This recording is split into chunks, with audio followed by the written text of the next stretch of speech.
Hello guys, welcome back to our YouTube channel. आज हम BA first semester के अंतर्गत भारतीय राजनीतिक विचारक पार्ट 2 की इकाई 12 महात्मा गांधी से संबंधित महत्वपूर्ण प्रश्नों का अध्ययन करने जा रहे हैं। तो चलिए शुरू करते हैं। इकाई 12 महात्मा गांधी। अति लघु उत्तरीय प्रश्न। प्रश्न 1, महात्मा गांधी ने किसे अपना राजनीतिक गुरु माना? उत्तर, गांधी जी ने गोपाल कृष्ण गोखले को अपना राजनीतिक गुरु माना। उन्होंने राजनीति का आध्यात्मिकरण तथा साध्य व साधन की पवित्रता संबंधी विचार गोखले से ग्रहण किए थे। प्रश्न 2, महात्मा गांधी को प्रभावित करने वाली निम्न पुस्तकों के लेखकों के नाम बताइए। 1, the kingdom of God with in you. 2, unto this last. अथवा पश्चिमी लेखकों द्वारा लिखी गई किन्हीं 2 पुस्तकों के नाम बताइए जिनसे गांधी जी बहुत प्रभावित हुए। उत्तर, गांधी जी पर पाश्चात्य विचारकों व दार्शनिकों की पुस्तकों का बहुत प्रभाव पड़ा। महत्व जिनमें पहला, जॉन रस्किन की पुस्तक अनटू दिस लास्ट, जिससे श्रम के महत्व को ग्रहण किया।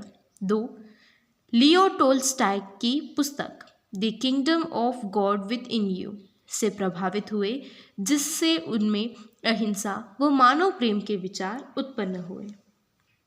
गांधी जी द्वारा बताई गई 3 प्रकार की अहिंसा को स्पष्ट कीजिए। उत्तर, गांधी जी ने अपने विचारों में अहिंसा को महत्वपूर्ण स्थान दिया है, जिनमें उनके द्वारा अहिंसा के 3 प्रकार बताए गए हैं। 1, निरपेक्ष व सापेक्ष अहिंसा। 2, नकारात्मक व सकारात्मक अहिंसा। 3, प्रयोगकर्ता के संदर्भ में भी अहिंसा का वर्गीकरण। ए, जागृत व्यक्तियों की अहिंसा। बी, औचित्यपूर्ण अहिंसा। सी, कायरों की अहिंसा। प्रश्न 4, हिंद स्वराज किसके द्वारा लिखी गई पुस्तक है? उत्तर, हिंद स्वराज पुस्तक की रचना महात्मा गांधी जी द्वारा उनकी लंदन से दक्षिण अफ्रीका की यात्रा के दौरान मूलतः गुजराती भाषा में लिखी गई थी। बाद में इसका अंग्रेजी व फ्रेंच भाषा में भी अनुवाद हुआ। प्रश्न 5, गांधी जी द्वारा प्रतिपादित ट्रस्टीशिप सिद्धांत का अर्थ क्या है? अथवा गांधी जी का ट्रस्टीशिप प्रन्यास सिद्धांत क्या है? उत्तर, गांधी जी के आर्थिक विचारों में ट्रस्टीशिप का सिद्धांत महत्वपूर्ण स्थान रखता है। गांधी जी के अनुसार इस सिद्धांत का मूल अर्थ यह है कि पूंजीपतियों के पास अधिक धन समाज का है, जिसे उन्हें समाज की धरोहर मानना चाहिए तथा लोक कल्याण के कार्यों में व्यय किया जाना चाहिए। प्रश्न 6, सत्याग्रह में निहित मूल्यों में से कोई 2 महत्वपूर्ण मूल्य बताइए। उत्तर, सत्याग्रह शब्द गांधी जी के एक महत्वपूर्ण देन है, जिसमें अनेक मूल्यों में से निम्न 2 मूल्य महत्वपूर्ण हैं। पहला, सत्याग्रही सत्य में पूर्ण विश्वास रखता है। 2, सत्याग्रह वीरों का आभूषण है। उसमें इतना आत्मबल होना चाहिए कि वह स्वयं कष्ट सहन करते हुए विरोधी का हृदय परिवर्तित कर सके। प्रश्न 7, गांधी जी के अनुसार सत्य का सिद्धांत क्या है? उत्तर, सत्य का सिद्धांत का अभिप्राय है सत्य का आग्रह या लक्ष्य पर दृढ़ रहना। गांधी जी की मान्यता है कि सत्य के प्रति आग्रह व्यक्ति को असीम शक्ति संपन्न कर देता है। सत्य एक ऐसा दृष्टिकोण है जिसमें सबके प्रति जागृत प्रेम और सबके लिए कष्ट सहने की तत्परता व्यक्ति की प्रेरणा बन जाए। प्रश्न 8, महात्मा गांधी के अनुसार राष्ट्रवाद को परिभाषित कीजिए। उत्तर, गांधी जी के मत में सच्ची राष्ट्रभूमि में मानव मात्र के कल्याण की भावना स्वतः समाविष्ट है। गांधी जी संकीर्ण, एकांगी व आक्रामक राष्ट्रीयता का निषेध करते हैं। वस्तुतः राष्ट्रीयता का उनका विचार वसुधैव कुटुंबकम के भारतीय आदर्श में अनुप्रमाणित है। प्रश्न 9, गांधी जी की राम राज्य को परिभाषित कीजिए, इसकी कोई 2 विशेषताएं बताइए। उत्तर, राम राज्य, गांधी ऐसे राज्य की कल्पना करते हैं जिसमें पुलिस, सेना, जेल और न्यायालय आदि बाह्य कार्य वस्तुओं का अस्तित्व नहीं होगा। ऐसा राज्य होगा जो वसुधैव कुटुंबकम की अवधारणा को साकार करेगा। विशेषताएं, ऐसे राज्य में समस्त सत्ता विकेंद्रित होगी जिसका आधार ग्राम पंचायतें होगी। 2, ऐसे राज्य में शिक्षा निःशुल्क व अनिवार्य होगी। लघु एवं दीर्घ उत्तरीय प्रश्न। प्रश्न 1, समझाइए कि क्यों गांधी राजनीतिक शक्ति के केंद्रीयकरण का विरोध करते थे। उत्तर, गांधी जी सत्ता के केंद्रीयकरण के विरोधी थे तथा वे सत्ता के केंद्रीकरण के स्थान पर विकेंद्रीकरण पर बल देते थे। उनका स्पष्ट मत था कि लोकतांत्रिक व्यवस्था जो सिद्धांततः है वह व्यवहार में नहीं है। सिद्धांत में पश्चिमी देशों में लोकतंत्रीय प्रणाली अपनाई जा रही थी जिसमें सत्ता का स्रोत जनता को तथा सत्ता जनता में निहित मानी जाती थी, परंतु वास्तव में ऐसा नहीं था। पश्चिमी संसदीय लोकतंत्र में सत्ता के केंद्रीयकरण की प्रवृत्ति पाई जाती है। जनता को सत्ता का प्रयोग कर उनके द्वारा चुने गए प्रतिनिधियों द्वारा पुनः जनप्रतिनिधियों की सत्ता राजनीतिक दल की सत्ता मंत्रिमंडल में और मंत्रिमंडल की सत्ता प्रधानमंत्री में स्थानांतरित होती है और व्यवहार में प्रधानमंत्री ही सर्वोच्च निर्णयकर्ता होता है। इस प्रकार व्यवहार में इस पूरे सत्ता के प्रयोग के स्तरों में जनता द्वारा कहीं पर भी सत्ता का प्रयोग नहीं किया जाता है, जो कि लोकतंत्र की भावना के विपरीत है। जबकि उच्च स्तरों पर सत्ता जिस प्रकार से सत्ता का अमर्यादित व अनियंत्रित उपयोग किया जाता है वह शासन में स्वेच्छाचारिता और तानाशाही प्रवृत्ति में वृद्धि करता है। सच्चे लोकतंत्र में सत्ता का वास्तविक स्रोत जनता होती है और सत्ता का पिरामिड निम्न से उच्च स्तर में और लघु होता जाता है, परंतु पश्चिमी लोकतांत्रिक संसदीय व्यवस्था में सिद्धांत सत्ता का उपयोग ऊपर से नीचे की ओर घटता जाता है। इन्हीं के वास्तविक विकेंद्रीकरण की प्राप्ति हेतु इन्हीं आधार पर गांधी जी द्वारा सत्ता में केंद्रीयकरण का विरोध किया गया और सत्ता के वास्तविक विकेंद्रीकरण की प्राप्ति हेतु राम राज्य की अवधारणा प्रस्तुत की, जिसमें दल विहीन लोकतंत्र होगा। राजनीतिक व आर्थिक रूप से विकेंद्रीकृत व्यवस्था को अपनाया जाएगा तथा ग्राम स्वराज्य केंद्र होंगे।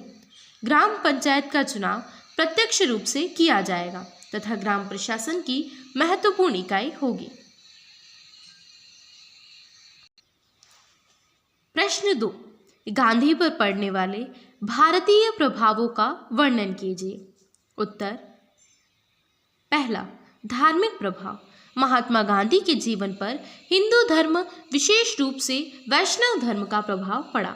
उन्होंने सारी उम्र स्वयं को एक हिंदू मानने पर बल दिया। उनका कहना था कि एक अच्छा हिंदू ही एक अच्छा मुस्लिम व एक अच्छा ईसाई हो सकता है, अच्छा धार्मिक व्यक्ति बन सकता है। हिंदू धर्म में भक्त परंपरा को गांधी जी ने सबसे अधिक महत्व दिया और उसका प्रभाव उन पर यह पड़ा कि उन्होंने अपना व्यवहार संयत बनाए रखा और स्वयं के अहंकार पर भी नियंत्रण रखा। हिंदू धर्म के अलावा जैन धर्म उनके जीवन में महत्वपूर्ण था। अहिंसा का सबसे अधिक महत्व जैन धर्म में ही है। महात्मा गांधी के योगदान का विशेष महत्व अहिंसा को राजनीति के क्षेत्र में प्रयोग करना था। गांधी जी इस्लाम की समानता के सिद्धांत से प्रभावित थे। वे एक मुस्लिम व्यापारी का मुकदमा लड़ने के लिए दक्षिण अफ्रीका गए थे। 2, गैर धार्मिक प्रभाव। महात्मा गांधी अपने समय के कई व्यक्तियों के कार्यों व चिंतन से प्रभावित थे, जिसमें मुख्यतः गोपाल कृष्ण गोखले का नाम आता है, जिन्हें उन्होंने अपना राजनीतिक गुरु माना। गोपाल कृष्ण गोखले की तरह उन्होंने माना कि समस्याओं का समाधान जहां तक हो सके संवैधानिक तरीकों से किया जाना चाहिए और यदि शासन का विरोध करना हो तो संवैधानिक तरीकों से ही विरोध करना चाहिए, जैसे ज्ञापन आदि प्रस्तुत करना, सार्वजनिक सुझाव तथा अखबारों के माध्यम से विचारों को व्यक्त करना इत्यादि शामिल है। इन सभी तरीकों के माध्यम से सरकार से अपनी बात मनवाने का प्रयास किया जाना चाहिए तथा आंदोलन करने से पूर्व सभी प्रकार के संवैधानिक प्रयास करने चाहिए। महात्मा गांधी अवज्ञा और आंदोलन करने के बावजूद मानते थे कि विरोधी पक्ष से बातचीत करने के दरवाजे हमेशा खुले रखने चाहिए।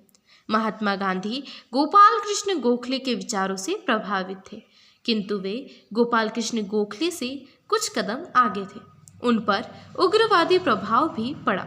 वे अपने उद्देश्य को प्राप्त करने के लिए कानून भंग करने को भी तैयार थे।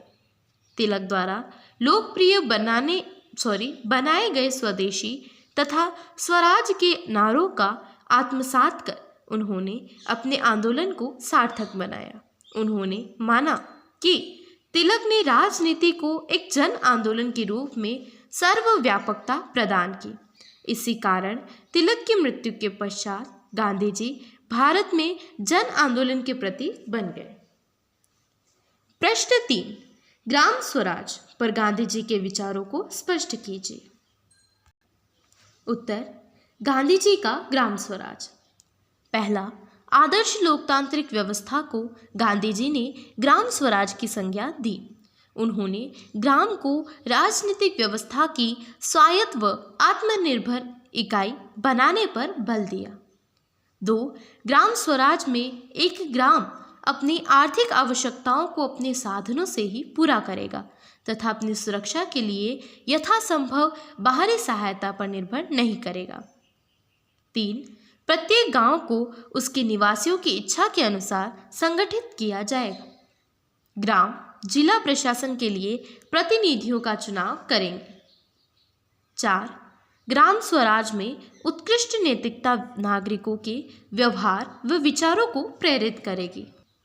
5, सत्य और अहिंसा इसमें विकेंद्रित व्यवस्था की प्रेरक शक्तियां होंगी, अतः इसमें व्यक्तियों के आचरण पर दमनकारी शक्तियों के प्रयोग द्वारा नियंत्रण लगाने की आवश्यकता ही नहीं रहेगी। 6, ग्राम स्वराज में श्रम और पूंजी के बीच विवादों, सांप्रदायिक दुर्भावनाओं और वर्ग भेद के लिए कोई स्थान नहीं होगा। 7, विकेंद्रीकृत ग्राम स्वराज की संकल्पना को क्रियान्वित करने के लिए क्रमिक सुधारों तथा जनता के दृष्टिकोण में क्रांतिकारी परिवर्तन की आवश्यकता होगी। 8, प्रतिनिधि लोकतंत्रों का सुधारवादी स्वरूप ग्राम स्वराज उनका तात्कालिक राजनीतिक लक्ष्य है। प्रश्न 4, महात्मा गांधी पर पड़ने वाले पाश्चात्य प्रभावों का वर्णन कीजिए अथवा गांधी पर हेनरी डेविड थोरो के प्रभाव पर प्रकाश डालिए अथवा रस्किन की पुस्तक अनटू दिस लास्ट का महात्मा गांधी पर क्या प्रभाव पड़ा।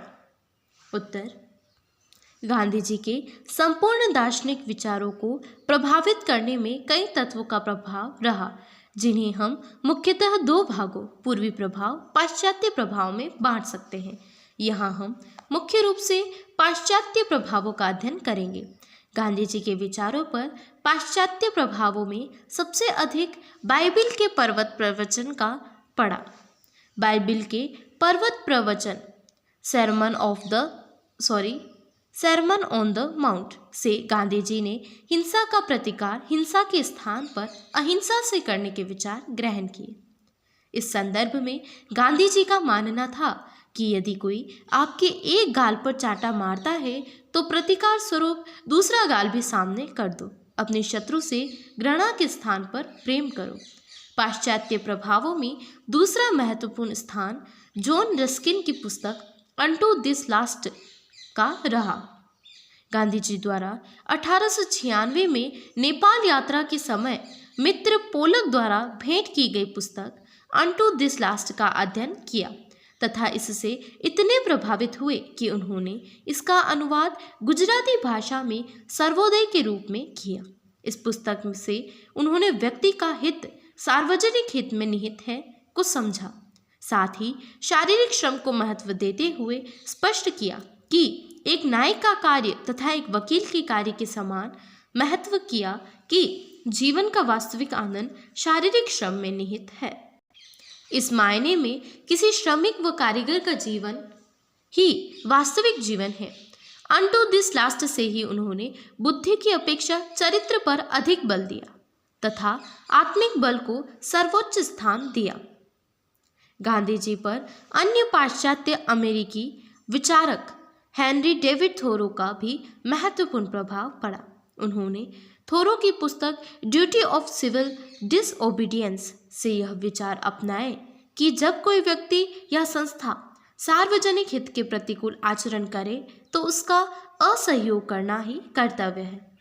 अर्थात गांधी जी अच्छाई का सहयोग करना तथा बुराई का असहयोग करने के समर्थक थे, लेकिन अन्याय के प्रति इस प्रतिरोध के साधन के रूप में थोरो के निष्क्रिय प्रतिरोध के स्थान पर सत्याग्रह पर बल दिया। इस संदर्भ में थोरो ने अमेरिका में दास प्रथा जैसे अन्यायपूर्ण कानूनों के खिलाफ आवाज उठाने में अहिंसा के पालन को आवश्यक नहीं माना, जबकि गांधी जी इस हेतु अपने व्यवहार से अहिंसा को कभी भी नहीं त्यागना चाहते थे। उक्त विचार के अतिरिक्त गांधी जी रूसी विचारक लियो टॉल्स्टॉय की रचनाओं संक्षिप्त सुसमाचार गॉस्पेल इन ब्रीफ, क्या करें, व्हाट टू डू तथा स्वर्ग तुम्हारे भीतर है, gospel the kingdom of God with in you ने प्रभावित किया। इन पुस्तकों ने अहिंसा के प्रति उनके समस्त संदेहों का निराकरण किया तथा अहिंसा के प्रति उनके भावों में दृढ़ता उत्पन्न की। उक्त के अतिरिक्त गांधी जी पर वीर पूजा, हजरत मोहम्मद और उनके अधिकारियों के जीवन चरित्र का भी व्यापक प्रभाव पड़ा। प्रश्न 5, गांधी जी के नेतृत्व में भारतीय राष्ट्रीय आंदोलन पर दिखने वाले प्रभावों का उल्लेख कीजिए। उत्तर, महात्मा गांधी, जिन्हें भारतीय राष्ट्रपिता का दर्जा प्रदान करते हैं, का भारतीय राजनीति में आगमन दक्षिण अफ्रीका से पुनः भारत आने 1915 के उपरांत हुआ। इस समय भारतीय राष्ट्रीय आंदोलन, जिसकी प्रथम मुखर अभिव्यक्ति 1857 के विद्रोह में देखी गई थी, में कांग्रेस एक उदारवादी संस्था से लेकर उग्रवादी विचारों के साथ संघर्षरत थी। राष्ट्रीय आंदोलन 3 भागों में नरमपंथी, गरमपंथी, उग्रवादी में बटा हुआ था तथा उनमें परस्पर तालमेल का अभाव था। गांधी जी ने भारतीय राष्ट्रीय आंदोलन में अलग ही विचारों का समावेश किया, जिनमें मुख्यतः अहिंसा, असहयोग, सविनय अवज्ञा, हिजरत, हड़ताल, सत्याग्रह आदि महत्वपूर्ण विचार हैं। उन अपने बहुमुखी व्यक्तित्व के साथ जब गांधी जी भारत लौटे तो 1915 से 1918 के मध्य छोटे स्तर पर घटित घटनाओं के विरोध स्वरूप सत्याग्रह का प्रयोग किया, जिनमें खेड़ा, अहमदाबाद व चंपारण प्रमुख थे। इनमें गांधी जी को व्यापक सफलता प्राप्त हुई। फलस्वरूप स्वतंत्रता आंदोलन में भारतीय जनता को सत्याग्रह जैसा महत्वपूर्ण हथियार मिल गया। गांधी जी द्वारा सत्याग्रह के सफल संचालन हेतु भारतीय स्वतंत्रता आंदोलन में असहयोग 1921 से 22, सविनय अवज्ञा आंदोलन 1931 के साथ साथ धरना, भूख हड़ताल तथा आमरण अनशन जैसे साधनों का प्रयोग किया। उनका मत था कि ये साधन व्यापक जनहित के कार्यों हेतु उपयोग में लिए जाने चाहिए। भारतीय राष्ट्रीय आंदोलन के साथ गांधी जी की संपूर्ण राजनीति विज्ञान की देन है कि वे साध्य के साथ साथ साधनों की पवित्रता पर जोर देते थे। यही कारण था कि 5 फरवरी 1922 को जब चोरी चोरा कांड घटित हुआ तो उन्होंने असहयोग आंदोलन को समाप्त घोषित कर दिया। उन्होंने अपने इन्हीं साधनों द्वारा भारत के मध्यवर्गीय आंदोलन को जन आंदोलन में परिवर्तित कर दिया। राजनीति विज्ञान को उनकी एक महत्वपूर्ण देन राजनीति का आध्यात्मिकरण था। धर्म के बिना राजनीति की वे कल्पना भी नहीं करते थे। यह धर्म से तात्पर्य हिंदू मुस्लिम आदि धर्मों से न होकर सार्वभौमिक नैतिक मूल्यों वाले धर्म से है। वे राष्ट्रीय आंदोलन में हिंदू मुस्लिम एकता के समर्थक थे तथा हिंदू समाज में व्याप्त सामाजिक भेदभाव के विरोधी थे। भारतीय राष्ट्रीय आंदोलन में कई रचनात्मक कार्यक्रमों यथा स्वदेशी, ग्राम स्वराज्य आदि के विचार प्रस्तुत किए। उक्त तथ्यों से स्पष्ट है कि महात्मा गांधी जी का भारतीय राष्ट्रीय आंदोलन पर व्यापक प्रभाव पड़ा है तथा इस आंदोलन को जन जन का आंदोलन बनाने में गांधी जी का महत्वपूर्ण योगदान रहा है। प्रश्न 6, गांधी जी के राज्य संबंधी विचारों का परीक्षण कीजिए अथवा राज्य संपत्ति तथा धर्म पर गांधी के विचार स्पष्ट कीजिए। उत्तर, गांधी जी पर प्रसिद्ध अराजकतावादी विचारक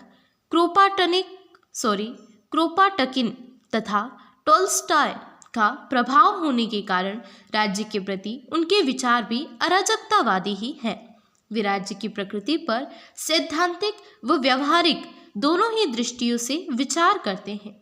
एक सैद्धांतिक दृष्टि से महात्मा गांधी राज्य को हिंसा व अनैतिकता पर आधारित संस्था मानते हैं। उनका मत था कि राज्य केंद्रित व संगठित हिंसा का रूप है। राज्य एक आत्मा रहित संस्था होने के कारण यह अपने अस्तित्व के लिए हिंसा का प्रयोग करता है। इस संदर्भ में गांधी जी का मानना था कि राज्य की उत्पत्ति हिंसा से हुई है, अतः इसका अस्तित्व भी हिंसा से ही बना रहेगा। दूसरा, यह पुलिस, फौज, प्रशासन आदि माध्यमों से संगठित हिंसा का प्रयोग करता है। चूंकि हिंसा अपने मूल रूप में अनैतिक होती है, राज्य हिंसा से संस्था है। कई बार राज्य लोक कल्याण के कार्य करता है, उससे इसकी प्रवृत्ति लोक कल्याणकारी की ही प्रतीत होती है, परंतु गांधी जी का मत है कि व्यक्ति के लिए कल्याणकारी वह है जो वह स्वेच्छा से करता है, जबकि कानूनों का पालन व्यक्ति के लिए बाध्यकारी होते हैं, जिससे व्यक्ति का नैतिक पतन हो जाता है। अतः राज्य व्यक्ति की नैतिक पहल को कमजोर करके उसके व्यक्तित्व के विकास में बाधक होता है। स्वयं गांधी जी के शब्दों में, मैं राज्य की बढ़ती हुई शक्तियों को अत्यधिक भय तथा आशंका से देखता हूँ। इस प्रकार सिद्धांत रूप में गांधी जी राज्य को अनैतिक व हिंसक संस्था मानते हुए उसके नाश के समर्थक हैं। वे राज्यहीन व्यवस्था के पक्षधर थे। 2, व्यवहारिक दृष्टिकोण से सैद्धांतिक दृष्टि से राज्य के पतन का समर्थन करते हुए भी गांधी जी का मत था कि अभी भी मानव स्वभाव हिंसा व स्वार्थ जैसे दोषों से मुक्त नहीं हुआ है। इसी वजह से समाज में व्यवस्था व शांति की स्थापना हेतु राज्य नामक संस्था की आवश्यकता प्रतीत होती है। अर्थात समाज में शांति व व्यवस्था की स्थापना हेतु राज्य की आवश्यकता से नकारा नहीं जा सकता। इस प्रकार गांधी जी राज्य को एक आवश्यक बुराई मानते हैं। 3, व्यक्ति व राज्य के संबंध। सैद्धांतिक दृष्टि से व्यक्ति व राज्य में नैतिक रूप से विरोध पाया जाता है।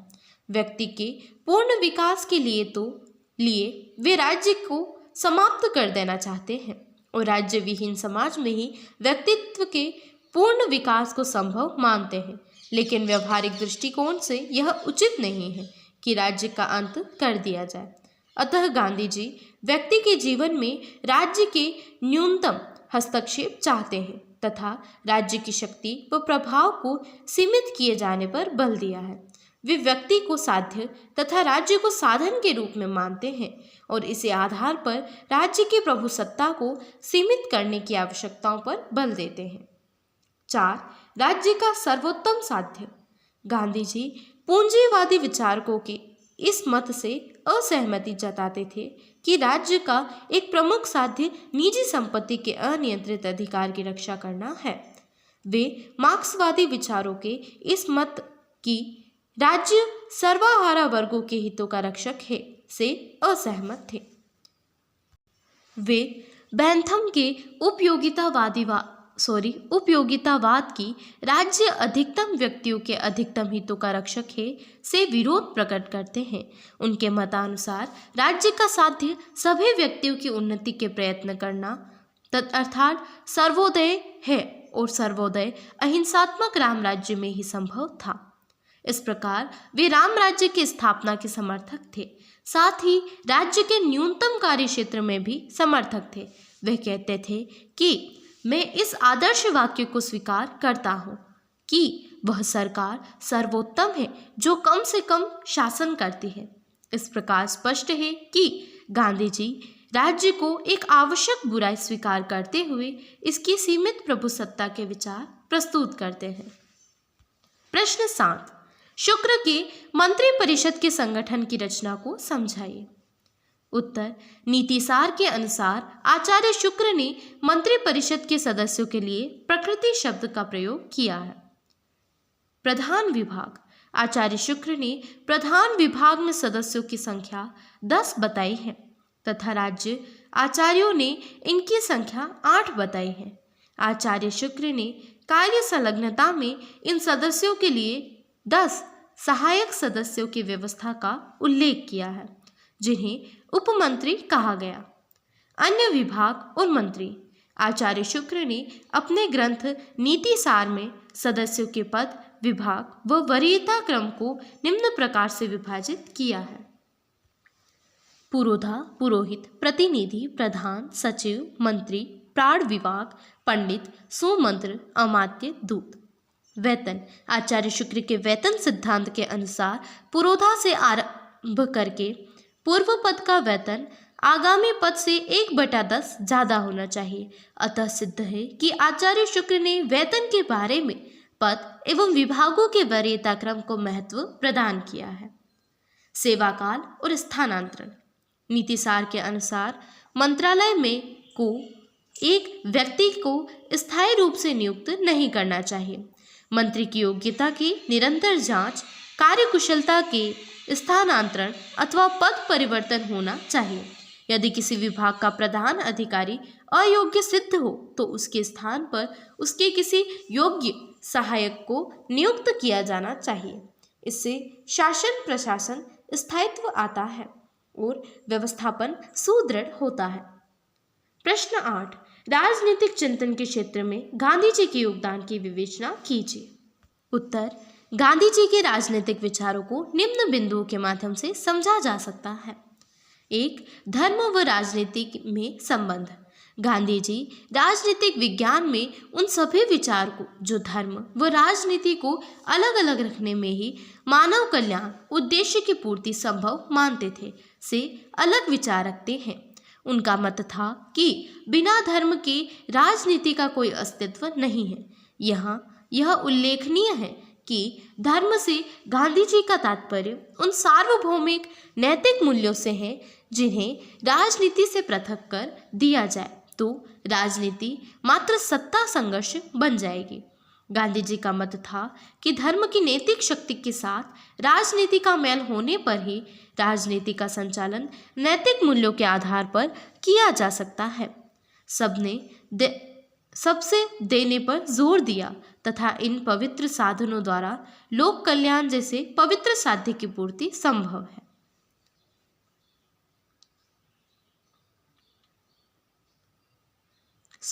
सबसे महत्वपूर्ण यह है कि साध्य की पवित्रता के साथ साधनों की पवित्रता पर भी बल देने पर जोर दिया तथा इन पवित्र साधनों द्वारा लोक कल्याण जैसे पवित्र साध्य की पूर्ति संभव है। 2, राज्य व धर्म का संबंध। महात्मा गांधी धर्म राज्य के विचार को अलग मायने में देखते हैं। उनका मत था कि सभी धर्म समान नैतिक नियमों पर टिके हैं, परंतु समाज में व्याप्त संगठित धर्म यथा हिंदू, मुस्लिम, जैन, ईसाई आदि धर्म नकारात्मक भूमिका का निर्वाह करते हैं। अतः गांधी जी राज्य को विशेष धर्म से संबंधित न करके सभी धर्मों के साथ समान व्यवहार करने वाले राज्य की वकालत करते हैं। साथ ही वे पाश्चात्य धर्मनिरपेक्ष राज्य की अवधारणा से भी असहमत है। वे धर्मनिरपेक्ष राज्य को आध्यात्मिक नैतिक मूल्यों से रहित मानते हैं, जो राजनीति में आध्यात्मिक तत्वों की अवहेलना है, जिससे राज्य अपने उद्देश्यों की पूर्ति में साधनों की पवित्रता का ध्यान नहीं रख पाता। 3. राज्य एक आवश्यक बुराई। इस बिंदु का विवरण प्रश्न क्रमांक 4 में किया जा चुका है। 4. प्रभुसत्ता व राजभक्ति संबंधी विचार। महात्मा गांधी ने व्यक्ति की राज्य के प्रति भक्ति व निष्ठा के प्रति विचार करते हुए स्पष्ट कहा है कि राज्य एक अनैतिक संस्था है तथा एक आवश्यक बुराई होने के नाते व्यक्ति द्वारा राज्य के प्रति उतनी ही भक्ति दर्शानी चाहिए जितनी राज्य की जन कल्याणकारी नीतियां हैं। अर्थात गांधी जी राज्य के प्रति व्यक्ति का भक्ति के नैतिकता सापेक्ष सिद्धांत का प्रतिपादन किया है। उनका मत है कि राज्य को केवल उन्हीं परिस्थितियों में व्यक्ति की भक्ति प्राप्त करने का अधिकार है जब राज्य की नीतियां तथा कानून व्यक्ति के अंतःकरण के अनुरूप हो, अर्थात व्यक्ति के नैतिक स्थान में सहायक हो। यदि राज्य अनैतिकता, शोषण व उत्पीड़न की नीति से अनुसरण करता है तो व्यक्ति का परम कर्तव्य है कि वह राज्य के प्रति भक्ति का अंत करते हुए असहयोग व सविनय अवज्ञा के अहिंसक साधनों द्वारा विरोध प्रदर्शित करे। राज्य के साध्य। महात्मा गांधी ने राज्य को साध्य न मानकर उसे साधन माना है। उन्होंने राज्य के एक प्रमुख साध्य के रूप में विभिन्न विचारधाराओं यथा उदारवाद में व्यक्ति की निजी संपत्ति पर नियंत्रण अर्थात अनियंत्रित अधिकार की रक्षा करना, साम्यवादी विचारधारा के अनुसार सर्वहारा वर्ग के हितों की रक्षा करने तथा उपयोगितावादी विचारधारा के अनुसार अधिकतम व्यक्तियों के अधिकतम हितों की रक्षा करना के विचार से असहमति प्रकट की है। उनका मानना है कि राज्य का साध्य किसी वर्ग विशेष के हितों का पोषण करने के स्थान पर सभी वर्गों को उन्नति हेतु प्रयास करना है, जिसका सर्वोत्तम साध्य सर्वोदय है, जिसे अहिंसात्मक राज्य राम राज्य द्वारा ही प्राप्त किया जा सकता है। 6. अधिकार व कर्तव्यों के संबंधी पर विचार। महात्मा गांधी कर्तव्यों तथा अधिकारों को एक दूसरे के पूरक मानते हैं तथा स्पष्ट कहते हैं कि अधिकारों का मूल स्रोत कर्तव्य है तथा कर्तव्यों की आपूर्ति अधिकारों से संभव है। अर्थात अधिकार व कर्तव्य एक ही सिक्के के दो पहलू हैं। बिना कर्तव्यों की पूर्ति के अधिकारों की मांग जायज नहीं है। ठीक बिना अधिकारों के कर्तव्य पूर्ति संभव नहीं है। 7. शासन व्यवस्था संबंधी विचार। गांधी जी ने एक शासन व्यवस्था के रूप में तानाशाही अधिनायकवाद व्यवस्थाओं के साथ साथ पश्चिमी लोकतांत्रिक शासन व्यवस्थाओं का भी विरोध किया है। वे इन व्यवस्थाओं के अलोकतांत्रिक पक्षों को स्पष्ट करते हुए इन्हें भारत के लिए अनुकरणीय माना है। वे पश्चिमी लोकतांत्रिक संसदीय प्रणाली के केंद्रीकरण को प्रवृत्ति की ओर ध्यान आकृष्ट करते हुए स्पष्ट करते हैं कि सैद्धांतिक दृष्टि से इनमें लोकतांत्रिक व्यवस्था तथा जनप्रभुसत्ता के विचार को स्थान दिया है, परंतु व्यवहार में ऐसा नहीं है। जब जनता अपने प्रतिनिधि का चुनाव कर लेती है तो प्रभुसत्ता जनता से जनप्रतिनिधियों में हस्तांतरित हो जाती है। जनप्रतिनिधियों की शक्ति का प्रयोग राजनीतिक दलों द्वारा और इन राजनीतिक दलों की शक्ति का प्रयोग मंत्रिमंडल द्वारा तथा मंत्रिमंडल की शक्ति का वास्तविक प्रयोग प्रधानमंत्री द्वारा किया जाता है। इस प्रकार व्यवहार में शक्ति का केंद्रीकरण हो जाता है। गांधी जी ग्राम, जिला व प्रदेश स्तर पर सत्ता के विकेंद्रीकरण के समर्थक थे। वे प्रत्येक स्तर की लोकतांत्रिक संस्था को अपने क्षेत्र से संबंधित प्रशासनिक अर्थात व्यवस्थापिका, कार्यपालिका तथा न्यायपालिका की शक्तियों का वास्तविक व प्रभावी अधिकार प्रदान करना चाहते थे। ग्राम स्तर पर आत्मनिर्भर लोकतंत्र के लिए ग्राम गणराज्य की स्थापना पर बल दिया। इस वास्तविक लोकतंत्र की प्राप्ति के लिए आर्थिक विकेंद्रीकरण पर बल देते हुए कुटीर व ग्रामोद्योग की स्थापना पर बल दिया। 8. राष्ट्रवाद व अंतर्राष्ट्रीय विचार। गांधी जी राष्ट्रवाद एवं अंतर्राष्ट्रीयतावाद को सामाजिक विकास के क्रमिक रूप में समझाते हैं। उनका विचार है कि परिवार प्रथम समुदाय है जिससे उच्चतर जाति, मोहल्ला, गांव, प्रदेश व राष्ट्र है। राष्ट्रीय समुदायों का विकसित रूप अंतर्राष्ट्रीय समुदाय है। प्रत्येक समुदाय का उद्देश्य अपने स्तर पर व्यक्ति का आध्यात्मिक व नैतिक विकास करना है। इस रूप में अंतर्राष्ट्रीय समुदाय व्यापक रूप से यह कार्य करता है। गांधी जी का मत है कि अंतर्राष्ट्रीयवादी होने की पूर्व शर्तें राष्ट्रवादी होना है, क्योंकि गांधी जी का मत है कि छोटे समुदाय के प्रति जब वृहद स्तर पर एकता संभव नहीं है छोटे समुदाय के प्रति जब तक निष्ठा व भक्ति के आधार पर आध्यात्मिक एकता प्राप्त नहीं हो जाती, वृहद स्तर पर एकता संभव नहीं है। इससे प्रतीत होता है कि गांधी के राष्ट्रवाद संबंधी विचार संकीर्ण मानसिकता के आधार पर वसुधैव कुटुंबकम की भावना पर आधारित है। उपरोक्त बिंदुओं से स्पष्ट है कि राजनीतिक रूप से गांधी जी के विचार बहुत महत्वपूर्ण हैं, जो उनको अलग ही स्वरूप प्रदान करते हैं। प्रश्न 9, गांधी जी द्वारा प्रतिपादित रोटी के लिए श्रम सिद्धांत का अर्थ स्पष्ट कीजिए। उत्तर, गांधी जी पर पाश्चात्य विचारक लियो टोल्स्टॉय तथा जॉन रस्किन का व्यापक प्रभाव पड़ा है। रोटी के लिए श्रम सिद्धांत टोल्स्टॉय तथा रस्किन के विचारों से ही गांधी जी द्वारा ग्रहण किया है। गांधी जी इन्हीं विचारों से प्रभावित हो कहते हैं कि प्रत्येक व्यक्ति को अपनी जीविका का निर्वहन हेतु शारीरिक श्रम करना चाहिए। गांधी जी इस प्रकार प्राप्त रोटी को पसीने की रोटी कहते हैं। रोटी के लिए शारीरिक श्रम के विचार के पक्ष में उनके महत्वपूर्ण विचार निम्न बिंदुओं से स्पष्ट हैं। 1. रोटी के लिए श्रम एक प्राकृतिक नियम। गांधी जी भोजन के लिए श्रम शारीरिक को प्रकृति का नियम बताते हुए कहा है कि महान प्रकृति की यही इच्छा है कि हम रोटी श्रम करके ही कमाएं। गांधी ने इस बारे में अपने विचार मेरे सपनों का भारत में देते हुए कहते हैं कि रोटी के लिए हर एक मनुष्य को मजदूरी करनी चाहिए, शरीर को झुकाना चाहिए, यह ईश्वर का कानून है। इसी प्रकार के विचार गीता, बाइबल आदि धर्म ग्रंथों में भी प्रकट किए गए हैं। 2. यह तार्किक रूप से वैज्ञानिक है। यह नियम रोटी के लिए श्रम बौद्धिक व तार्किक कसौटी पर खरा उतरता है, इसलिए इसे समस्त मानवों यथा राजा व रंक सभी को अपनाना चाहिए। 3. शारीरिक श्रम व बौद्धिक श्रम में स्पष्टीकरण। गांधी जी का मत है कि बौद्धिक श्रम करने से आत्मसंतोष की प्राप्ति होती है। बौद्धिक श्रम समाज सेवा का एक महत्वपूर्ण साधन है और इसका सर्वोत्तम लाभ संतोष की प्राप्ति है। भूख एक शारीरिक आवश्यकता है, यह बौद्धिक व मानसिक आवश्यकता नहीं है, इसलिए शारीरिक आवश्यकता की पूर्ति शारीरिक बल से ही संभव है, बौद्धिक श्रम से नहीं। शरीर की आवश्यकताओं की पूर्ति शरीर द्वारा ही पूरी की जानी चाहिए।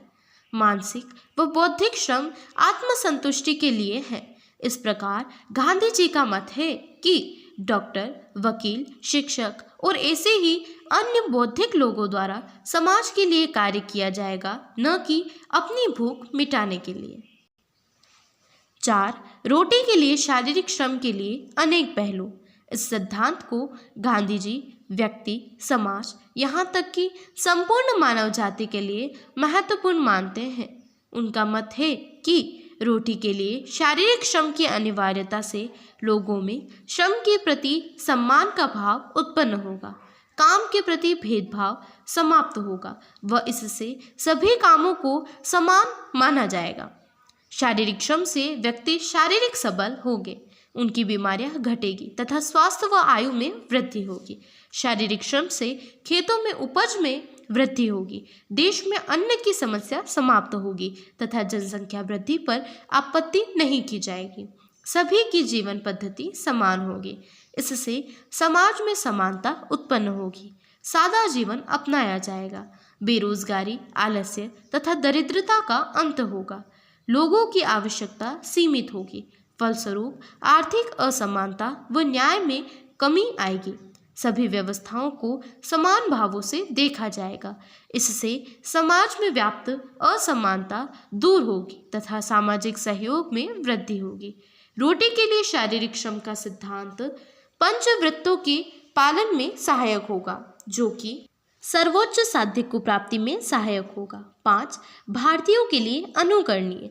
गांधी जी हालांकि रोटी के लिए शारीरिक श्रम के सिद्धांत को संपूर्ण विश्व के लिए अनुकरणीय मानते हैं, परंतु वे भारत के लिए इसे ज़्यादा लाभदायक समझते हैं। उनका मत है कि भारतीय इसका पालन करके अपना आर्थिक व नैतिक उत्थान कर सकते हैं। उनका स्पष्ट मत है कि अतीत में इस नियम की उपेक्षा के कारण भारत को विविध रूपों में हानि उठानी पड़ी है। उनका मत था कि जिस देश में श्रम को लोग घृणा की दृष्टि से देखते हैं, उस देश का कभी भी आर्थिक व नैतिक उत्थान नहीं हो सकता है। 6. स्वैच्छिक नियम। गांधी जी के मत में रोटी के लिए शारीरिक श्रम सिद्धांत मात्र रोटी या अन्य वस्तुओं की सहज उपलब्धता का एक भौतिकवादी सिद्धांत नहीं है, अपितु अपने प्रभावों की दृष्टि से यह एक नैतिक व जीवन रक्षक सिद्धांत है। गांधी जी के विचारों में इसकी पालना व्यक्ति को किसी बाध्यता से नहीं बल्कि स्वेच्छा से किया जाना चाहिए। बाध्यतावश किए जाने वाले श्रम से व्यक्ति का नैतिक पतन होगा तथा स्वेच्छापूर्वक किए गए श्रम से आत्मसंतोष व शारीरिक स्वास्थ्य लाभ में वृद्धि होगी। इस प्रकार उपरोक्त बिंदु से स्पष्ट है कि रोटी के लिए श्रम सिद्धांत भौतिकवाद के स्थान पर नैतिकता व आध्यात्मिकता की स्थापना पर बल देता है। यह मानसिक श्रम पर शारीरिक श्रम की श्रेष्ठता स्थापित करता है। प्रश्न 10. गांधी जी के आर्थिक विचारों का परीक्षण कीजिए अथवा महात्मा गांधी के प्रमुख आर्थिक विचारों का उल्लेख कीजिए। उत्तर: वास्तव में गांधी जी मूलतः अर्थशास्त्री नहीं थे, लेकिन स्वतंत्रता आंदोलन के दौरान आर्थिक मुद्दों पर इतना गहन चिंतन उनके द्वारा प्रस्तुत किया गया कि उनके विचारों के आधार पर तैयार आर्थिक व्यवस्था को गांधीवादी आर्थिक व्यवस्था का नाम देना उचित प्रतीत होता है। गांधी जी का संपूर्ण आर्थिक चिंतन उनकी आध्यात्मिक व नैतिक मान्यताओं पर भी आधारित है। स्वयं गांधी जी इसे मानवीय अर्थशास्त्र कहते हैं। गांधी जी के आर्थिक विचारों को निम्न बिंदुओं के आधार पर समझा जा सकता है। 1. अर्थशास्त्र की अवधारणा नीति शास्त्र पर आधारित। महात्मा गांधी अर्थशास्त्र को नीति व मूल्यों से स्वतंत्र नहीं मानते। उनका मत है कि अर्थशास्त्र का निर्माण व्यक्ति व समाज हित में हुआ है, इसलिए इसे नीति शास्त्र के अनुरूप नैतिक होना चाहिए व नैतिक मान्यताओं का पालन करना चाहिए। उनके मतानुसार अर्थशास्त्र वही सच्चा है जो सामाजिक न्याय की स्थापना करता हो। आर्थिक समानता व आर्थिक न्याय के विचारों पर आधारित गांधी जी के अनुसार राज्य की आर्थिक गतिविधियां ऐसी होनी चाहिए जो आर्थिक समानता व आर्थिक न्याय की स्थापना में सहायक है। आर्थिक समानता से गांधी जी का आशय ऐसी व्यवस्था से है जिसमें व्यक्ति की न्यूनतम आवश्यकताओं की पूर्ति हो, कोई भी रोटी, कपड़े और मकान से वंचित ना रहे, साथ ही अर्थव्यवस्था आर्थिक न्याय की स्थापना करने वाली हो। आर्थिक न्याय से तात्पर्य समाज का यह नैतिक दायित्व है कि प्रत्येक व्यक्ति की अनिवार्य आवश्यकताओं की पूर्ति हो। इस हेतु वितरण के प्राकृतिक सिद्धांत का पालन किया जाए। वितरण के प्राकृतिक सिद्धांत का आशय है कि प्रकृति के प्रत्येक वस्तु का इतना उत्पादन करती है कि वह मानव समाज की आवश्यकताओं की पूर्ति कर दे, परंतु प्रकृति पर भी लालची व्यक्ति के लालच की पूर्ति करने में असमर्थ पाती है। आर्थिक न्याय की स्थापना हेतु व्यक्ति को निम्न बातों का ध्यान रखना चाहिए। 1. शारीरिक श्रम से जीविका का अर्जन। 2. सीमित आवश्यकताएं। 3. अस्थायी व्रत का पालन अर्थात संग्रह से बचना चाहिए। 4. अपरिग्रह व्रत का पालन अर्थात आवश्यकता की पूर्ति उपरांत शेष वस्तुओं का त्याग। गांधी जी का मत है कि जब व्यक्ति द्वारा उपरोक्त बातों का ध्यान रखा जाएगा तो समाज में आर्थिक न्याय की स्थापना में सफलता मिलेगी। 3. मशीनीकरण पर गांधी जी के विचार। गांधी जी ने मशीनीकरण का विरोध किया तथा स्पष्ट किया कि यह मानव समाज में निम्न दोष उत्पन्न करती है, यथा क. मानव श्रम का स्थान लेने के कारण बेरोजगारी में वृद्धि करती है। ख. मानव समाज दैनिक कार्यों में भी इन पर निर्भर हो जाता है, जिससे वह दास बन जाता है। ग. मशीनों से मानव सहयोग की भावना समाप्त होती है। परंतु उक्त आधारों पर मशीनीकरण की गंभीर आलोचना करने के उपरांत भी गांधी जी ने अनुभव के साथ साथ सीमित मशीनीकरण, जिसमें निम्न विशेषताएं हों, का समर्थन किया। मानव शरीर पर मशीनों की श्रेष्ठता नहीं स्वीकारी जाए, उनका उपयोग मानव के अनुरूप हो, उसके विकल्प के रूप में नहीं। सार्वजनिक हित की पूर्ति करने वाली मशीनों का प्रयोग किया जाए। ऐसे श्रम में जिससे मानव का कार्य करना स्वास्थ्य के लिए दुष्कर हो, में मशीनों का उपयोग किया जाए। दैनिक जीवन की उपयोगी लघु मशीनों का उपयोग किया जा सकता है। अतः व्यवहारिक दृष्टि से गांधी जी सीमित मशीनीकरण के समर्थक रहे हैं। 4. पूंजीवादी अर्थव्यवस्था पर गांधी जी के विचार। गांधी जी औद्योगिकरण को व्यक्ति व समाज के लिए पूर्णतः हानिकारक मानते थे और पूंजीवादी अर्थव्यवस्था की नींव ही औद्योगिकरण पर टिकी थी। इस प्रकार वे इसे अनैतिक मानते थे। प्रथम, इन उद्योगों की स्थापना से औद्योगिकृत केंद्रीकरण होता है, क्योंकि काफ़ी पूंजी का निवेश करना होता है। दूसरा, यह यंत्रीकरण को बढ़ावा देती है। व तृतीय, इनमें मानव श्रम के स्थान पर मशीनों से वृहद उत्पादन होता है, जो शारीरिक श्रम की महत्ता कम कर देता है, जिसके फलस्वरूप कई दोष उत्पन्न हो जाते हैं। यथा आर्थिक शोषण में वृद्धि के कारण युद्धों का जन्म होता है, जो हिंसा को बढ़ावा देता है। 2. देश में आर्थिक असमानता उत्पन्न होती है। 3. नैतिक मूल्यों व संस्कृति का अपघटन होता है। 4. बेरोजगारी में वृद्धि होती है। 5. राजनीतिक सत्ता पर धनिक वर्ग का नियंत्रण स्थापित हो जाता है, जिससे आर्थिक नीतियों का निर्धारण उनके हितों के अनुसार ही होता है। उपरोक्त सभी दोषों के कारण ही गांधी जी ने अपनी पुस्तक हिंद स्वराज में पश्चिमी सभ्यता को शैतानी सभ्यता कहकर उसकी आलोचना की है। 5. अर्थव्यवस्था में अहिंसा का समावेश।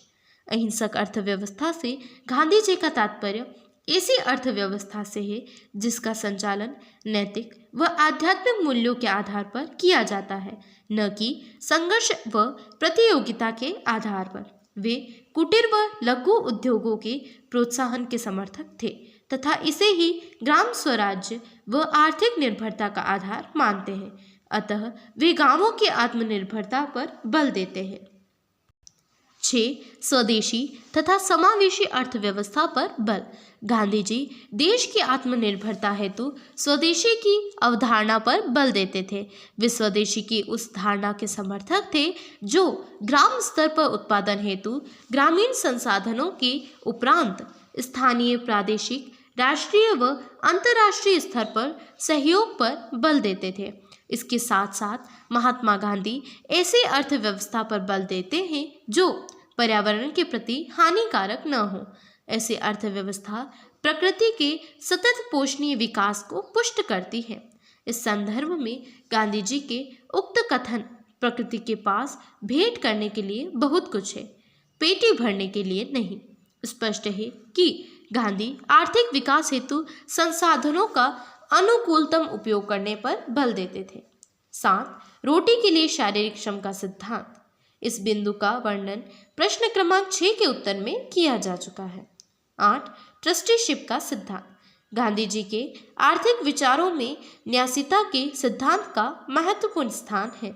उनके अनुसार न्यासिता या ट्रस्टीशिप सिद्धांत से तात्पर्य है कि समाज में जिन लोगों के पास अपनी आवश्यकताओं से अधिक धन है, उसे उस धन को अपना समझकर फिजूल खर्च न करना चाहिए, बल्कि उस धन का न्यासी मानते हुए समाज में व्यय करना चाहिए। अर्थात यह धन समाज की अमानत के रूप में उस व्यक्ति के पास है। अतः समाज सेवा व जन कल्याण के कार्यों में उसका समुचित उपयोग करना चाहिए। इसमें गांधी जी ने दो प्रमुख बातों पर बल दिया। मनुष्य को मात्र उतने ही धन का उपभोग करना चाहिए जो उसकी आवश्यकता की पूर्ति के लिए अति आवश्यक है। द्वितीय, अपनी आवश्यकता पूर्ति उपरांत अधिशेष धन को जन कल्याण कार्यों में व्यय कर देना चाहिए। इससे समाज तथा राष्ट्र में पूंजीवादी व साम्यवादी व्यवस्था दोनों के दोषों से बचते हुए दोनों के लाभों को प्राप्त किया जा सकता है। उपरोक्त बिंदुओं से स्पष्ट है कि आर्थिक समानता के लक्ष्य की प्राप्ति के लिए आध्यात्मिक व नैतिक मूल्यों के उपयोग से ही आर्थिक न्याय व समाज में समानता की स्थापना होगी। प्रश्न 11, सत्य, अहिंसा और सत्याग्रह पर महात्मा गांधी के विचारों की विवेचना कीजिए। उत्तर, मोहनदास करमचंद गांधी जी का भारतीय राजनीति व स्वतंत्रता आंदोलन में महत्वपूर्ण योगदान रहा है। संपूर्ण गांधी दर्शन के अध्ययन से यह स्पष्ट है कि उनके समस्त विचार सत्य, अहिंसा और सत्याग्रह के इर्द गिर्द घूम रहे हैं। गांधी जी को पूर्ण रूप से समझने के लिए उनके इन विचारों को समझना आवश्यक है, जिन्हें हम बिंदुवार निम्न प्रकार से समझ सकते हैं। 1. सत्य। गांधी के विचार का पूर्ण सार सत्य नामक विचार के इर्द गिर्द है। उन्होंने सत्य को अपने चिंतन का केंद्रीय विषय बनाया है तथा अन्य सब विचार किसी न किसी प्रकार इससे संबंधित है। सत्य का अर्थ। गांधी जी सत्य शब्द की उत्पत्ति की दृष्टि से व्याख्या करते हैं। सत्य सत धातु से व्युत्पन्न है, जिसका तात्पर्य जिसकी सत्ता है अर्थात जिसका अस्तित्व है। सत्य स्वयं अपना प्रमाण है। सत्य की सिद्धि के लिए प्रमाण की आवश्यकता नहीं है। गांधी जी का कथन है कि सत्य ही ईश्वर है, अतः सत्य सर्वोच्च है। सत्य वह है जो आपकी अंतरात्मा कहती है। सत्य के प्रकार। गांधी जी सत्य के दो प्रकार बताते हैं। एक, निरपेक्ष सत्य, जो कि स्वयं ईश्वर है, जिसका प्रमाण वह स्वयं है, इसका आदि व अंत नहीं है, यह मानव की पहुंच से दूर है, लेकिन मानव सापेक्ष सत्य का सहारा लेकर इसके नज़दीक पहुंच सकते हैं। 2. सापेक्ष सत्य, यह मानव के बौद्धिक जीवन से संबंधित है। मानव द्वारा इसके माध्यम से ही निरपेक्ष सत्य की प्राप्ति के प्रयास किए जाते हैं। गांधी जी के शब्दों में मानव जीवन का अंतिम लक्ष्य निरपेक्ष सत्य की प्राप्ति करना है, परंतु पार्थिव शरीर धारण करते हुए आत्मा के लिए निरपेक्ष सत्य की प्राप्ति बहुत कठिन कार्य है। मानव निरपेक्ष सत्य की तुलना में सापेक्ष सत्य का ज्ञान आसानी से प्राप्त कर सकता है। सापेक्ष सत्य से व्यक्ति को आत्मज्ञान की प्राप्ति होती है और आत्मज्ञान ही ईश्वर प्राप्ति की कुंजी है। सत्य का महत्व। गांधी जी सत्य का महत्व स्वीकारते हुए कहते हैं कि सत्य ही ईश्वर है। मानव जीवन में सत्य का विशिष्ट महत्व बताते हुए सत्य के परायण पर जोर दिया। उनका मत है कि मानव सत्य का अनुसरण करते हुए अपने कष्टों से छुटकारा प्राप्त कर सकता है। गांधी जी का कहना है कि सत्य के बिना जिंदगी का कोई सिद्धांत या नियम नहीं चल सकता, तथा मेरा यह विश्वास दिन ब दिन बढ़ता जाता है कि सृष्टि में एकमात्र सत्य ही सत्ता है और इसके सिवा दूसरा कोई नहीं है। सत्य एक विशाल वृक्ष है, उसकी जो जो सेवा की जाती है त्यों तो उसमें अनेक फल आते हुए दिखाई देते हैं। 2. अहिंसा। यद्यपि गांधी ने सत्य के उपरांत सत्य के अनुरूप शक्ति के रूप में अहिंसा को स्थान दिया है, फिर भी इसी विचार ने गांधीवाद को विश्व के अन्य विचारों से अलग व स्वतंत्र पहचान प्रदान की है। शब्दार्थ की दृष्टि से अहिंसा का अर्थ होता है हिंसा का अभाव, जिसके नकारात्मक अर्थ को प्रकट करता है। गांधी जी ने हिंसा के इसी नकारात्मक अर्थ को स्वीकार करते हुए इसके सकारात्मक भावों वाला अर्थ भी स्वीकार किया है, जिसमें कहा गया है कि अहिंसा प्रेम वचन की पराकाष्ठा है। गांधी अहिंसा को मनसा, वाचा तथा कर्मा आदि मन वचन कर्म से जीवों के प्रति दया भाव के रूप में देखते हैं, जिससे जीवों में परस्पर प्रेम की अभिवृद्धि होगी। अहिंसा की विशेषताएं। गांधी जी के विचारों से अहिंसा के निम्न गुण या विशेषताएं स्पष्ट होती हैं। 1. सक्रिय आध्यात्मिक शक्ति। गांधी जी सत्य के समान अहिंसा को भी सक्रिय आध्यात्मिक शक्ति मानते हैं, जिससे मानवों व अन्य प्राणियों के मध्य दया, प्रेम, करुणा, सहयोग व सेवा जैसे उत्कृष्ट भाव उत्पन्न होते हैं। 2. सत्य की खोज का साधन। गांधी ने सत्य को परम साध्य माना है तथा अहिंसा को उस परम साध्य की प्राप्ति का साधन। 3. व्यक्तिक व सामाजिक अहिंसा। गांधी जी से पूर्व तक विचारकों ने अहिंसा को व्यक्ति का विशेष गुण माना था। गांधी जी ने इसे समुदाय के उत्थान व कल्याण का साधन बनाकर सामाजिक विषय बना दिया। उनके अनुसार अहिंसा केवल व्यक्तिक चीज नहीं है, यह सामाजिक चीज भी है। 4. हिंसा पर विजय पाने का रास्ता। गांधी जी के अनुसार अन्याय, शोषण, दमन, उत्पीड़न, भेदभाव, असहिष्णुता, भय आदि हिंसा के रूप हैं, जिन पर शस्त्रों की बजाय अहिंसा से आसानी से विजय प्राप्त की जा सकती है। वे अहिंसा को प्रचंड व अजेय आध्यात्मिक शस्त्र मानते हैं। उपरोक्त विशेषताओं के अतिरिक्त अहिंसा को एक महत्वपूर्ण विशेषता की यह अन्य सद्गुणों तथा यथा सत्य, प्रेम, दया, शांति, सहयोग, सद्भावों से घनिष्ठ रूप से संबंधित है। सत्य का संपूर्ण दर्शन अहिंसा के बिना अधूरा है। गांधी जी का कहना था कि सत्य साध्य है व अहिंसा साधन है। यह अन्य सद्गुणों का पोषक है। अहिंसा के प्रकार। गांधी जी द्वारा कई आधारों पर अहिंसा का वर्गीकरण किया है, जो निम्न है। 1. निरपेक्ष या सापेक्ष अहिंसा। निरपेक्ष अहिंसा हिंसा के पूर्व अभाव की स्थिति है, जो इसका पूर्ण विकसित रूप है। वस्तुतः इस प्रकार के अहिंसा ईश्वर द्वारा ही पालनीय है। मानव द्वारा इसका पालन किया जाना संभव नहीं है। मानव द्वारा केवल सापेक्ष अहिंसा का ही पालन किया जा सकता है, जो देश, काल व स्थितियों के अनुसार अपनाने योग्य है। 2. नकारात्मक अहिंसा व सकारात्मक अहिंसा। जैसा कि अहिंसा के अर्थ में यह स्पष्ट रूप से बताया गया है कि अहिंसा का अर्थ हिंसा का अभाव, इसका नकारात्मक अर्थ है जिसमें हिंसा न करने पर बल दिया जाता है। सकारात्मक अहिंसा की पराकाष्ठा है, इसमें प्रेम में अभिवृद्धि होती है। प्रयोगकर्ता के प्रसंग में अहिंसा के रूप। इस रूप में गांधी जी ने अहिंसा की 3 प्रकारों का उल्लेख किया है। जागृत व्यक्तियों की अहिंसा। ऐसी अहिंसा पूर्ण सात्विक प्रकृति के व्यक्तियों द्वारा उपयोग में ली जाती है, जो सबल होते हुए भी अपने अहिंसात्मक व्यवहार के कारण हिंसा का मार्ग नहीं अपनाते हैं। इस प्रकार के व्यक्ति मन, वचन व कर्म से अहिंसा को अपनाते हैं तथा प्राणी मात्र के कल्याण के लिए स्वयं कष्ट उठाने को तैयार रहते हैं। औचित्यपूर्ण अहिंसा। यह व्यवहारिक अहिंसा है। इसका उपयोग करने वाले व्यक्ति केवल भौतिक लाभ हानि की दृष्टि से ही इसका उपयोग करते हैं। उनके हृदय में शत्रु के प्रति प्रेम भाव नहीं होता। वह अहिंसा को निष्क्रिय प्रतिरोध के रूप में अपनाते हैं। भीरुओं, कायरों की अहिंसा। ऐसे व्यक्ति केवल आध्यात्मिक चेतना से शून्य व मानसिक दृष्टि से भयभीत रहने वाले होते हैं। वे भयवश दूसरों के कष्टों को सहन करते हैं। उनमें अन्याय के प्रतिकार की भावना का अभाव रहता है। गांधी जी का मत है कि कायरों की अहिंसा के स्थान पर बहादुरी के साथ साथ हिंसा का प्रयोग करना अधिक श्रेयकर है। अहिंसा का महत्व। गांधी जी मानव सभ्यता को जन्मजात अहिंसक मानते हैं। उनका मत है कि क्रोध, द्वेष व ईर्ष्या भाव से ही व्यक्ति हिंसा करते हैं। उनके मतानुसार अहिंसा व्यक्तिगत होने के साथ साथ सामाजिक भी होनी चाहिए। वे मानते हैं कि अहिंसा सर्वज्ञ है, सर्वव्यापी है तथा सर्वकालिक है। गांधी जी की उपयुक्त मान्यता से स्पष्ट है कि अहिंसा सार्वभौमिक है। 3. सत्याग्रह।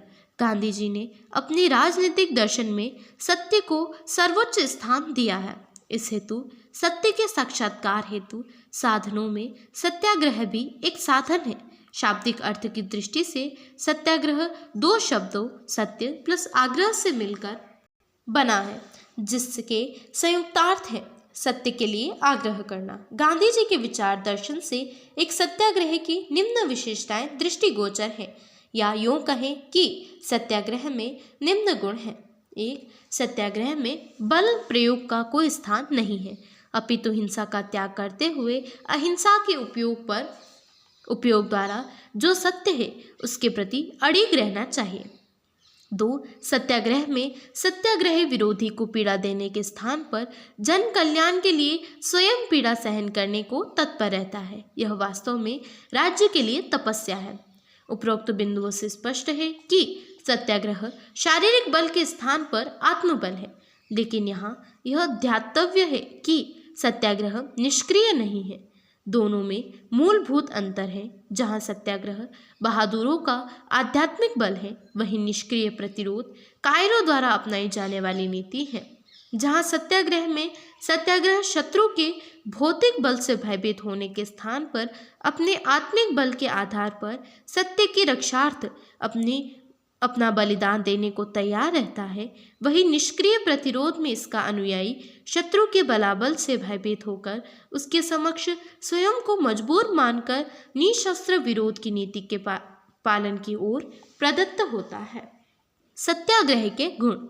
सत्याग्रह के उपयुक्त विचार के कारण गांधी जी का मत है कि सत्याग्रही में कई गुणों का होना आवश्यक है। इन गुणों के अभाव में सत्याग्रही में आत्मबल का विकास नहीं हो पाएगा। उक्त गुण निम्न है। 1. सत्याग्रही की सत्य के प्रति पूर्ण आस्था होनी चाहिए। वह निरपेक्ष सत्य अर्थात ईश्वर की सत्ता में विश्वास करने वाला होना चाहिए। सत्याग्रही में मानव स्वभाव की अच्छाइयों में विश्वास होना चाहिए, अर्थात उसे यह समझना चाहिए कि शत्रु का स्वभाव अच्छा है, सिर्फ वह अपने दुर्गुणों के कारण ऐसा बर्ताव कर रहा है। अतः उसे इन दुर्गुणों का आभास करा दिया जाए तो वह अन्याय की राह छोड़ देगा। सत्याग्रह में आत्मबल का होना अति आवश्यक है ताकि वह शत्रु को जीत सके। उसे पूर्ण अनुशासित होना चाहिए। सत्याग्रह का जीवन सादा होना चाहिए। उसे साहसी होना चाहिए। उक्त के अतिरिक्त गांधी जी द्वारा सत्याग्रह के लिए एकादश व्रतों का पालन करना आवश्यक बताया है। इन एकादश व्रतों में सत्य, अहिंसा, अस्तेय, ब्रह्मचर्य, अपरिग्रह, शारीरिक श्रम, निर्भयता, अस्वाद, सर्वधर्म समभाव, स्वदेशी और अस्पृश्यता का निषेध। सत्याग्रह के प्रकार। महात्मा गांधी ने सत्याग्रह के रूप में कई उपाय बताए हैं जिनका प्रयोग सत्याग्रही द्वारा किया जाता है। 1. असहयोग। महात्मा गांधी द्वारा अपने राजनीतिक आंदोलनों में असहयोग का उपयोग विरोधी सरकार के विरुद्ध स्वतंत्रता प्राप्त हेतु किया। उनका मत था कि अहिंसात्मक असहयोग द्वारा सरकार उनकी गलत नीतियों के खिलाफ ध्यान आकृष्ट करने हेतु किया जाता है। यह इस धारणा पर आधारित है कि कोई भी शासक तब तक जनता पर शासन कर सकता है जब तक उसे जनता का सहयोग प्राप्त है। यदि जनता उसे सहयोग प्रदान नहीं करे तो वह शासन समाप्त हो जाएगा। इसके उपभेदों में बहिष्कार, धरना व शांतिपूर्ण हड़ताल को शामिल माना जाता है। गांधी जी ने ब्रिटिश राज के विरुद्ध 1920-21 में असहयोग आंदोलन प्रारंभ किया। 2. सविनय अवज्ञा। यह असहयोग से उग्र कार्यक्रम है जिसमें जनता सरकार के दमनकारी कानूनों की विनम्रतापूर्वक अवहेलना करती है।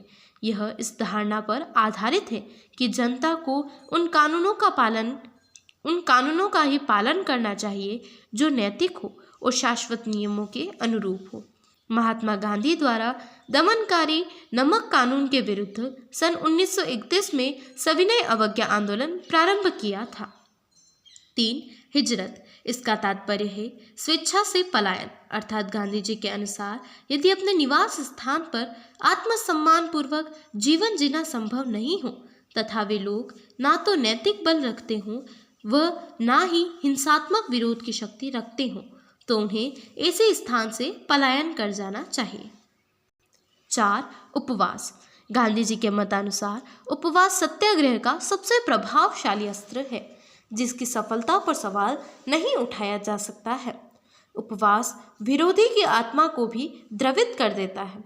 गांधी जी का मत है कि उपवास का प्रयोग तब ही करना चाहिए जब इसका उद्देश्य व्यापक सार्वजनिक हित में हो तथा प्रार्थना आदि नैतिक साधनों का प्रयोग किया जा चुका हो तथा उनके वांछित परिणाम न ही प्राप्त हुए हो। संक्षेप में उपरोक्त शब्दों से यह स्पष्ट है कि गांधी जी के दार्शनिक विचारों का केंद्र बिंदु निरपेक्ष सत्य अर्थात सर्वोच्च ईश्वर की सत्ता का ज्ञान प्राप्त करना है। इस हेतु अहिंसा व सत्याग्रह जैसे पवित्र साधनों का प्रयोग किया जाना चाहिए।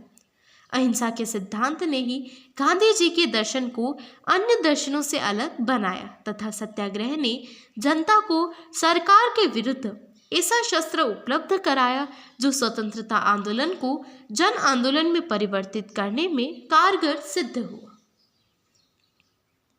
Thank you guys.